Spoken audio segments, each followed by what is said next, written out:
The humans screamed for exactly 47 seconds before the plasma cannons reduced Heaven Colony to ash. I counted. Commander Vex Thorn stood on the bridge of our dreadnought, watching the orange flames consume what remained of the human settlement. His 4 eyes gleamed with satisfaction as he turned to address the crew. "Another successful cleansing operation," he announced, his voice carrying that smug tone that made my stomach churn.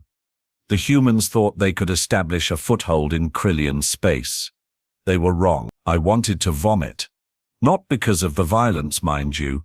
We Kryllians had been waging war across the galaxy for 3 centuries.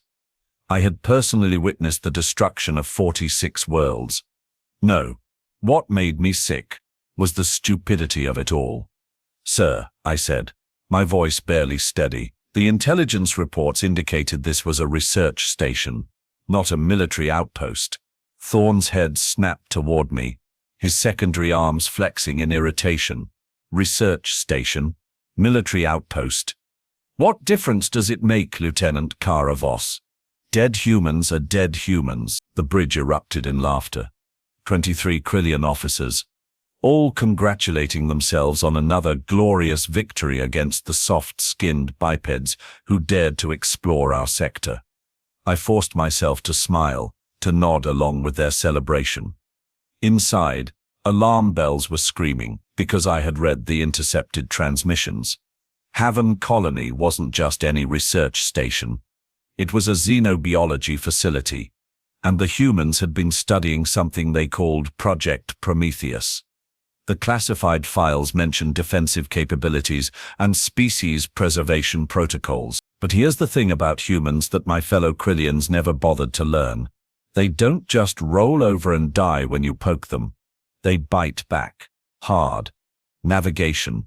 Plot a course for the Nexus Prime," Thorn ordered, settling into his command throne. "Command will want a full report on our successful operation." I watched the view screen as Haven Colony's burning remains grew smaller. Somewhere in those flames were the bodies of 300 human civilians, scientists, engineers, their families. The bitter taste in my mouth intensified, not from guilt, you understand, from fear. The humans had a saying, "Don't poke the bear." We had just incinerated the bear's cubs. 3 days later, we received the first distress signal. "Sir," Communications Officer Zara Pike burst into the command center, her usually composed demeanor shattered. "We are receiving an emergency beacon from the Bloodclaw squadron. They were patrolling Sector 77 Alpha." Thorn looked up from his tactical displays, annoyed at the interruption. "What's their status?" Pike's hands trembled as she operated her console. "Sir, the transmission is fragmentary. They are reporting contact with unknown vessels, heavy casualties, and sir," she paused, her voice dropping to a whisper, "they are requesting immediate evacuation." The command center fell silent. The Bloodclaw squadron consisted of 12 heavy cruisers and a battle carrier. They were the most feared naval unit in the Kryllian Empire. They didn't request evacuation. They delivered it. "Put the transmission through," Thorn commanded. The speakers crackled to life, filled with static, and the unmistakable sound of weapon fire. Then a voice, distorted and desperate. "This is Admiral Dex Corps of the Bloodclaw. We are under attack by unidentified human vessels. Repeat, human vessels. They are not like anything we have seen before. They are not running. They are hunting us." The transmission cut to static. I felt the blood drain from my face. Admiral Corps was a legend in the Kryllian Navy. He had conquered 17 star systems and never lost a single engagement. If he was calling for help, impossible, Thorn muttered. The humans don't have the military capability to challenge a full squadron. Their ships are inferior. Their weapons are primitive. Their tactics are defensive at best. But I knew something Thorn didn't. I had been monitoring human communications for months before the Haven Colony attack.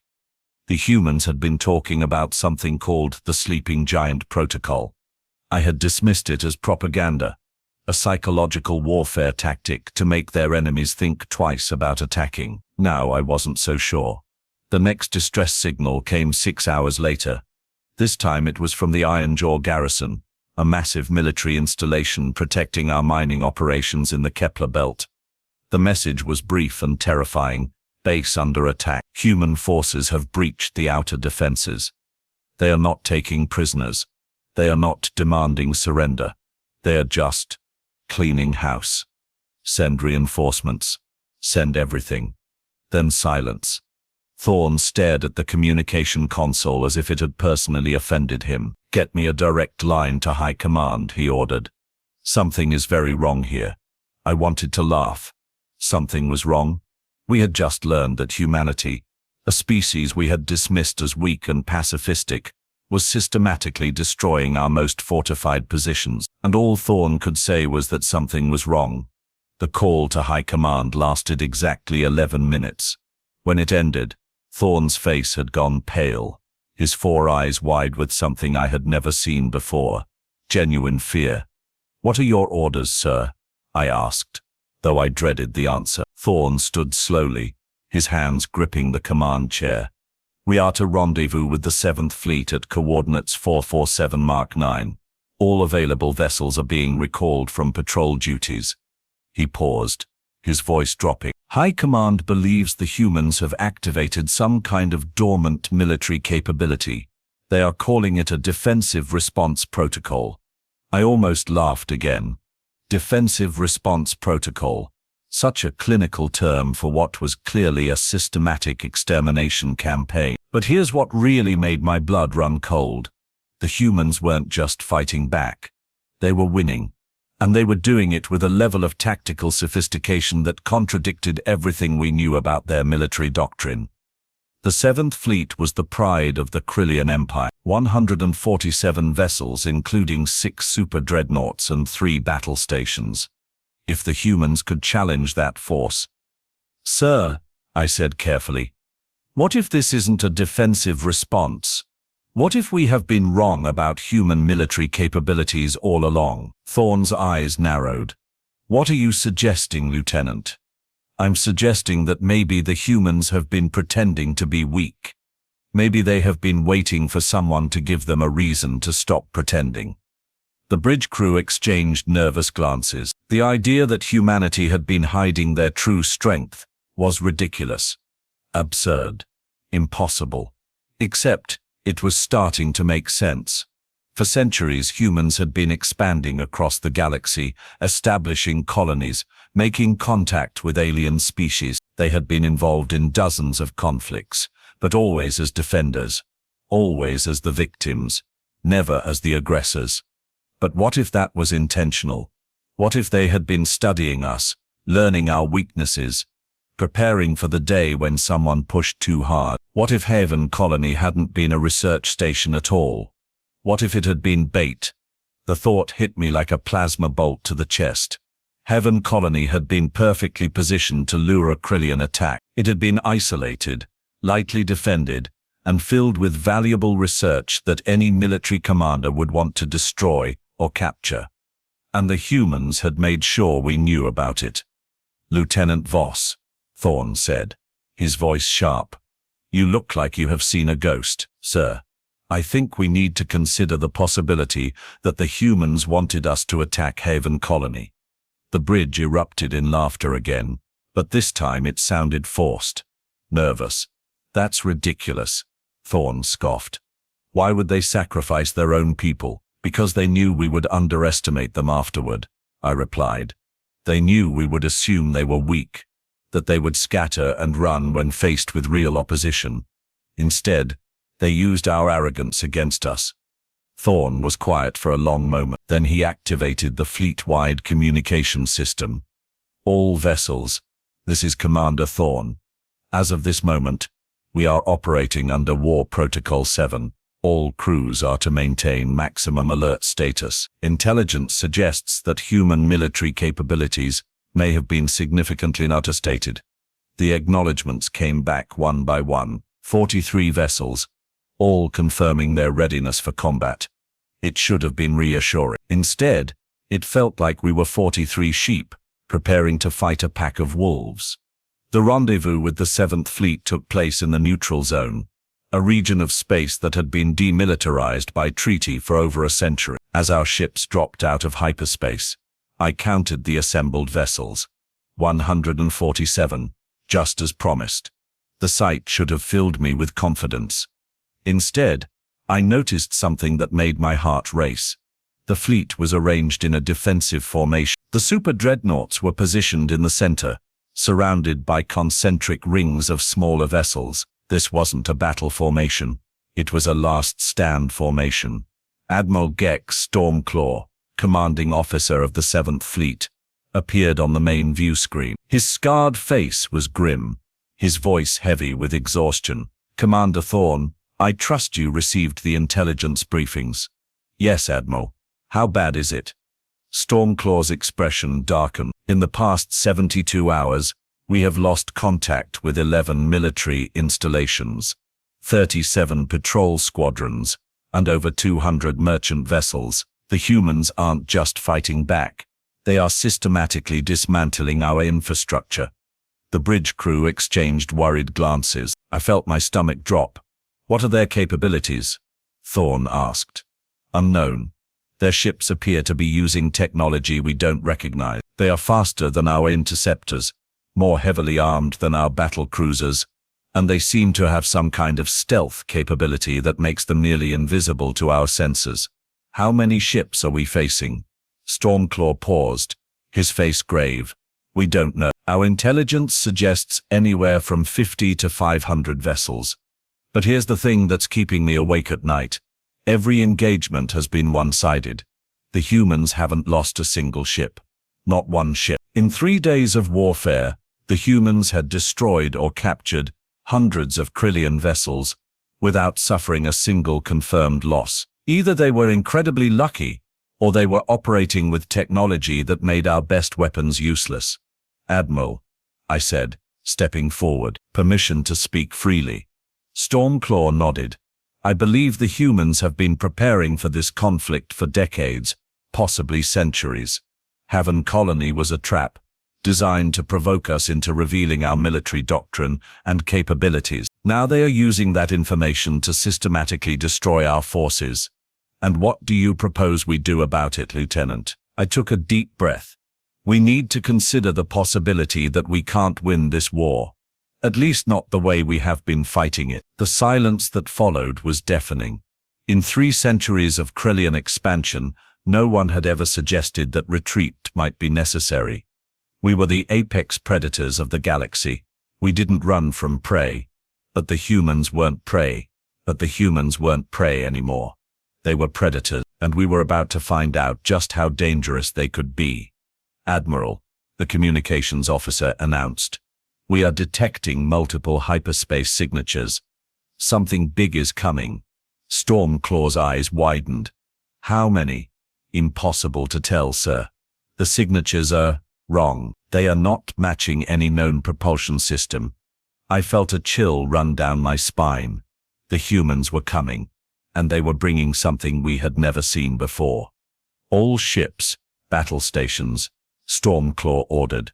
"Prepare for contact." The view screen shifted to show the empty space ahead of the fleet. For a moment, nothing happened.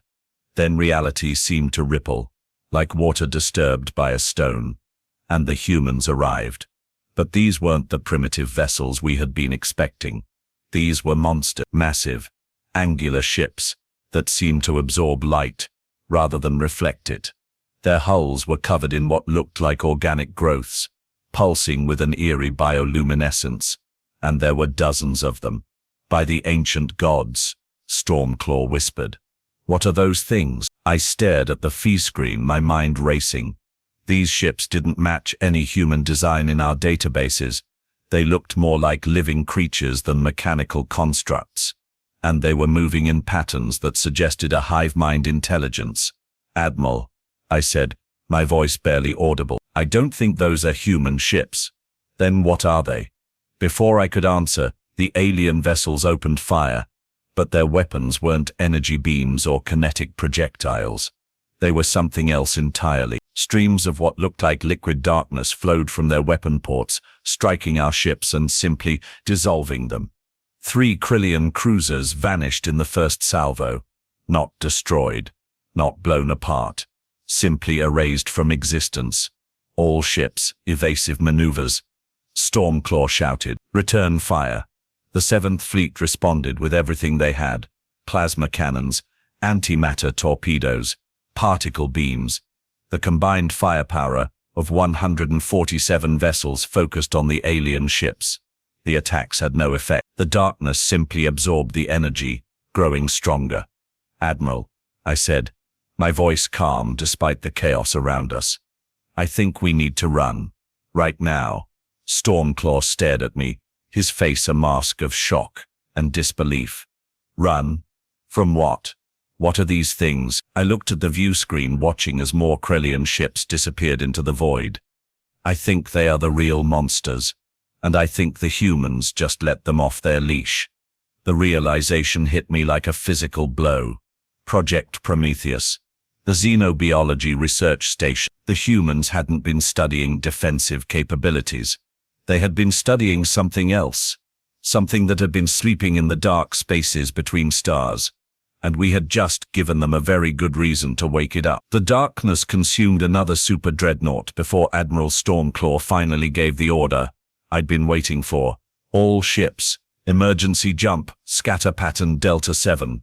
Go, go." The surviving vessels of the 7th Fleet activated their hyperspace drives in a desperate attempt to escape. 53 ships had been erased in less than 10 minutes. The rest were fleeing like startled prey animals. I watched the view screen as space twisted around us, pulling us into hyperspace. The alien vessels those living nightmares didn't pursue. They simply waited, floating in the void like patient predators who knew their prey would return. "Where are we going?" I asked Commander Thorne, who was staring at his tactical display with the expression of someone who had just witnessed the end of the world. "Sanctuary base," he replied, his voice hollow. "It's the most heavily fortified installation in Kryllian space. If anywhere is safe, it's there." I wanted to laugh. Safe? After what we had just witnessed? Those creatures had made our most powerful weapons look like children's toys. What made him think a few more armor plates and shield generators would make any difference? But I kept my mouth shut. Sometimes hope is all you have left, even when you know it's foolish. The jump to Sanctuary Base took 6 hours. During that time, I spent every minute analyzing the sensor data from our encounter with the alien ships. What I found made my blood run cold. The creatures weren't just destroying our vessels, they were studying them. Each attack had been precisely calculated to disable specific systems, to extract maximum information before delivering the killing blow. They were learning our technology, our tactics, our weaknesses, and they were doing it with terrifying efficiency. "Commander," I said, approaching Thorne's command station, "I have completed my analysis of the engagement." He looked up, his 4 eyes bloodshot from exhaustion. "What did you find?" "Sir, those entities are conducting systematic intelligence gathering. They are not just weapons, they are scouts." Thorne's expression darkened. "Scouts for what?" Before I could answer, the communications console erupted in activity. Emergency transmissions were flooding in from across Kryllian space. I listened to the reports with growing horror. Mining Station Omega 7, destroyed. Colonial Outpost Zeta Prime, no response. The Iron Wall defense grid, breached and abandoned. Everywhere, the same story. Darkness falling from the sky, consuming everything in its path. "Sir," Communications Officer Pike announced, her voice shaking, "we are receiving a transmission from High Command. It's a general evacuation order." The bridge fell silent. In 300 years of Kryllian expansion, High Command had never issued a general evacuation order. We were the conquerors, not the conquered. "Put it through," Thorne commanded. The voice of Supreme Admiral Rex Darkstar filled the bridge. Even through the static, I could hear the exhaustion and defeat in his words. "All Kryllian forces, this is High Command. As of this moment, we are implementing Protocol Omega. All civilian populations are to be evacuated from the outer colonies. All military assets are to fall back to the core worlds. We are We are under attack by forces of unknown origin and capability. The transmission paused, filled with the sound of distant explosions. The enemy appears to be working in coordination with human forces. I repeat, the humans have allied themselves with entities of extreme hostile capability. All engagements are to be avoided until further notice. High Command out. The silence that followed was deafening. Protocol Omega was the doomsday scenario, the plan that had been developed for a theoretical invasion by a technologically superior force. None of us had ever believed it would actually be implemented. Sir, I said carefully, I think we need to consider the possibility that the humans didn't ally with these creatures. I think they created them. Thorn's head snapped toward me. That's impossible. The technology required is beyond anything we understand, I interrupt. Which is exactly my point. We have been assuming that human science is primitive compared to ours. But what if we are wrong? What if they have been developing weapons we can't even comprehend? The idea was terrifying, but it explained everything. The systematic destruction of our forces, the perfect coordination between human and alien vessels, the way the creatures seemed to know exactly how to counter our tactics. Think about it, I continued. Haven Colony was a xenobiology research station. What if they weren't studying alien life forms? What if they were creating them? Thorn stared at me for a long moment. Then he activated the fleet communication system. All vessels. This is Commander Thorn. We are to maintain radio silence until we reach Sanctuary Base. Any ship that detects enemy activity is to avoid engagement and report immediately. As we dropped out of hyperspace near Sanctuary Base, I felt a brief surge of hope. The massive space station was exactly as advertised. A fortress in the void, bristling with weapons and protected by multiple layers of defensive shielding. Surely nothing could penetrate those defenses. That hope lasted exactly 37 seconds. The station's communication array activated, broadcasting a message that made my heart stop. The voice was human, female, and utterly calm. Kryllian vessels. This is Dr. Elena Vasquez of the Terran Defense Corps. You are ordered to surrender immediately. You have 30 seconds to comply. Thorn's face went pale. How did they get past our defenses? The answer came in the form of a massive shadow falling across the station. One of the alien vessels had materialized directly above Sanctuary Base, its organic hull pulsing with that eerie bioluminescence. But this one was different, larger, and covered in what looked like technological implants that were clearly human in origin. My God, I whispered. They are not just allied with the humans, they are integrated with them. The hybrid vessel extended what looked like tendrils from its hull, wrapping them around the station's defensive towers. The weapons simply shut down, not destroyed, not damaged. Turned off as if the creature had found their power switch and flipped it. 20 seconds, the human voice continued. I strongly advise you to comply. The Harbingers are not known for their patience. Harbingers, so that's what they were called. It was a fitting name for creatures that announced the end of civilization. Sir, I said to Thorn, I recommend we surrender. He looked at me as if I had suggested we set ourselves on fire. Surrender? To humans? Never. Then we die, I replied simply. Because those things out there aren't going to give us a third option. The countdown reached 0. The human voice spoke again, but this time there was genuine sadness in her tone. I'm sorry. I really hoped you would be smarter than this. The Harbinger vessel pulsed once, and every system on every Kryllian ship simply stopped working. Not damaged, not destroyed, just life support, engines, weapons, communications, everything. But we weren't dead. We were floating in space, helpless, but alive. Interesting, I murmured. They are not trying to kill us. They are trying to capture us. The next few minutes passed in eerie silence. Then, without warning, the interior lights came back on. The air recyclers hummed to life. But the engines and weapons remained offline. Kryllian vessels, the human voice announced. You are now under the protection of the Terran Defense Corps. Please remain calm while we establish communication protocols. Protection. The word was almost laughable. We were prisoners, not protected guests. But at least we were alive. A new voice joined the transmission. This one was male, older, with the unmistakable authority of a military commander. "This is Admiral Marcus Kane, of the TDC. I'm going to explain some things to you, and I strongly suggest you listen carefully." The view screen flickered to life, showing the interior of what was clearly a human vessel. But this wasn't the primitive, cramped design we had expected. This was a command center that made our most advanced ships look like antiques. And standing in the center of it was a human who looked nothing like the soft, weak creatures we had been told about. Admiral Kane was tall, gray-haired, and had the bearing of someone who had spent his life in combat. His uniform was decorated with medals I didn't recognize, and his eyes held the cold intelligence of an apex predator. "For the past 3 centuries," he began, "humanity has been expanding across the galaxy. We have made contact with dozens of species, established trade relationships, cultural exchanges. We have tried to be good neighbors." He paused, his expression hardening. "But we have also been preparing for the day when someone would decide that being good neighbors wasn't enough, when someone would decide that humans were weak, that our colonies were easy targets, that we wouldn't fight back." The camera pulled back, revealing more of the command center. I counted at least 20 different species working alongside the humans, beings I didn't recognize, technologies I couldn't comprehend.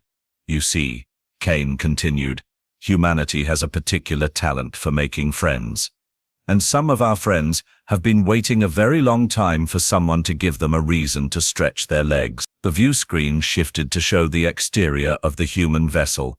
It was massive, easily the size of a battle station. But it moved with the grace of a living creature.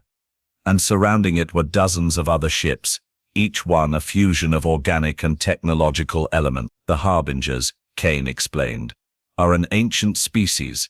They have been sleeping in the dark spaces between galaxies for millions of years. When we found them, they were dying.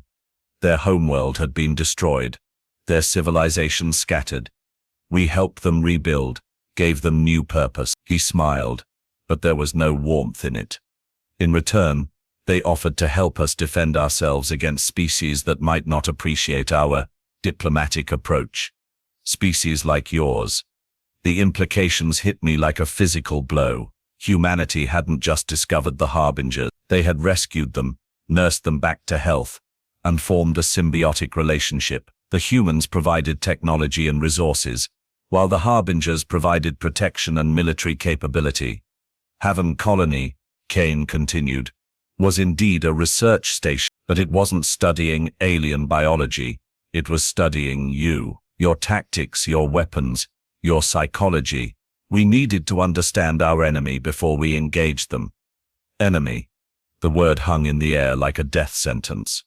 "You invaded our space, destroyed our colony, murdered our people. You did this because you believed we were weak, that we wouldn't retaliate.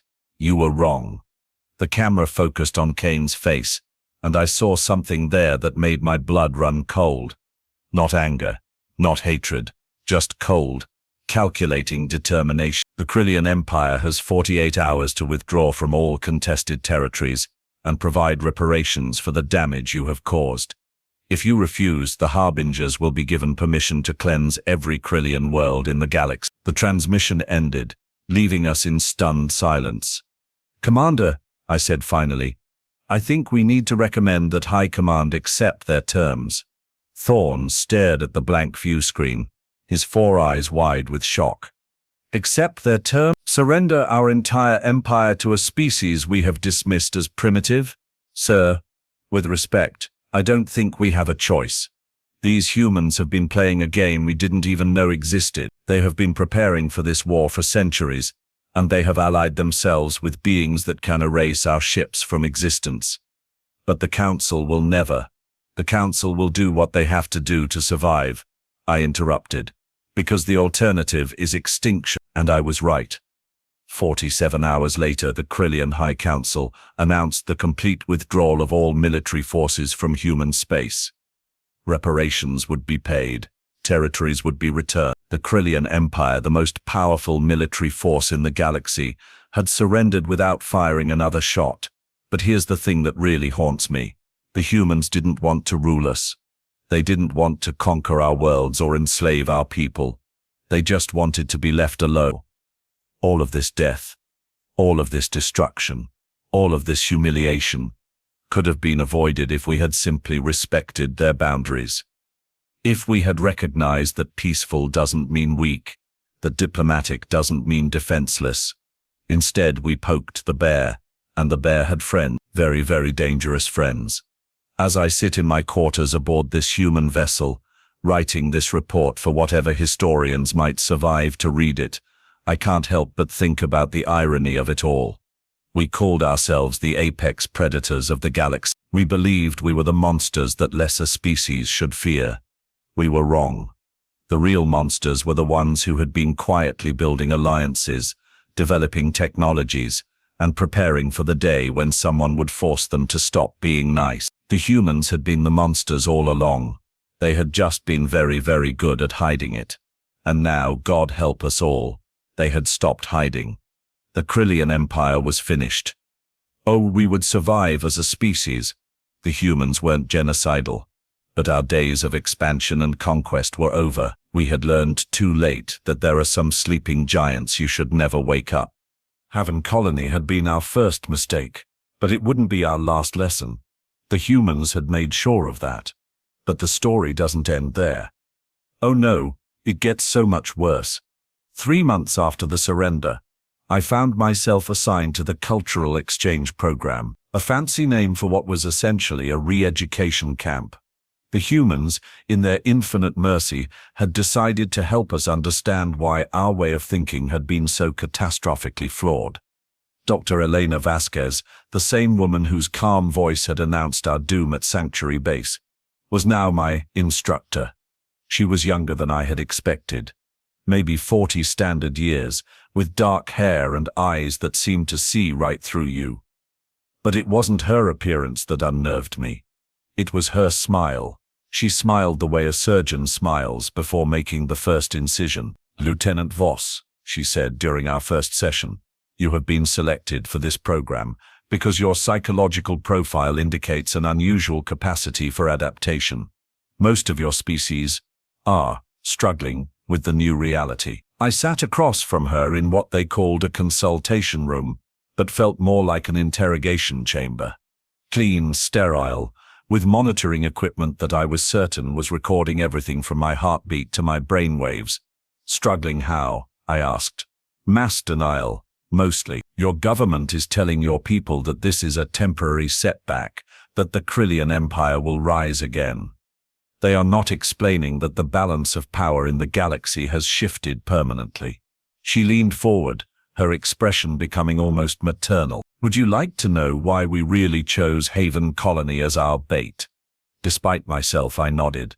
The question had been eating at me for months. "Because we knew you would attack it.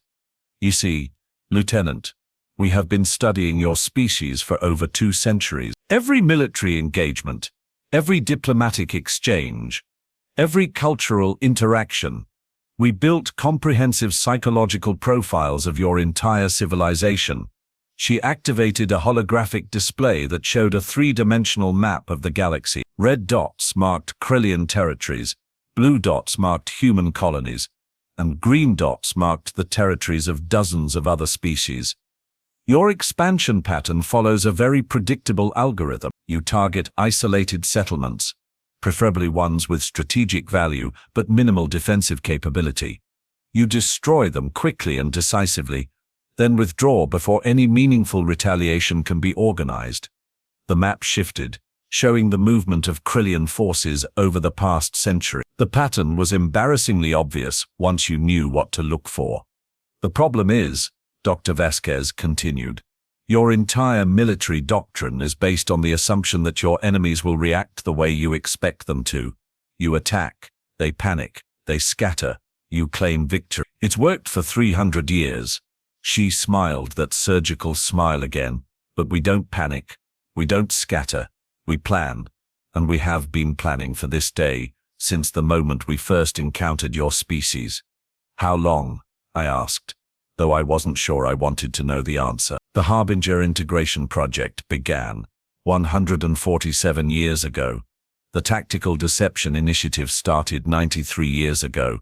The Haven Colony operation was implemented 16 years ago, specifically to study your response to what you perceived as a soft target. The numbers hit me like physical blows. The humans had been preparing for this conflict for longer than most Kryllians lived. They had been playing a game with stakes we didn't even understand. But why? I asked. Why go to all this trouble? Why not just leave us alone? Vesquez's expression grew serious. Because we tried that, Lieutenant. For the first century of contact, we attempted peaceful coexistence. We established trade agreements, cultural exchanges, diplomatic protocols. We bent over backwards to accommodate your territorial ambitions. The holographic display shifted again, showing a timeline of human Kryllian interactions. I saw dozens of incidents I didn't recognize, conflicts that had been classified or simply ignored by our intelligence services. You destroyed 17 human colonies during your peaceful expansion. You enslaved 300,000 human civilians. You conducted illegal weapons testing on captured human vessels. And every time we protested, your government claimed it was a misunderstanding, a rogue commander, an unfortunate accident. Her voice remained calm, but I could see the steel underneath. We realized that diplomacy wasn't going to work. Your species views peaceful negotiation as weakness, compromise as surrender.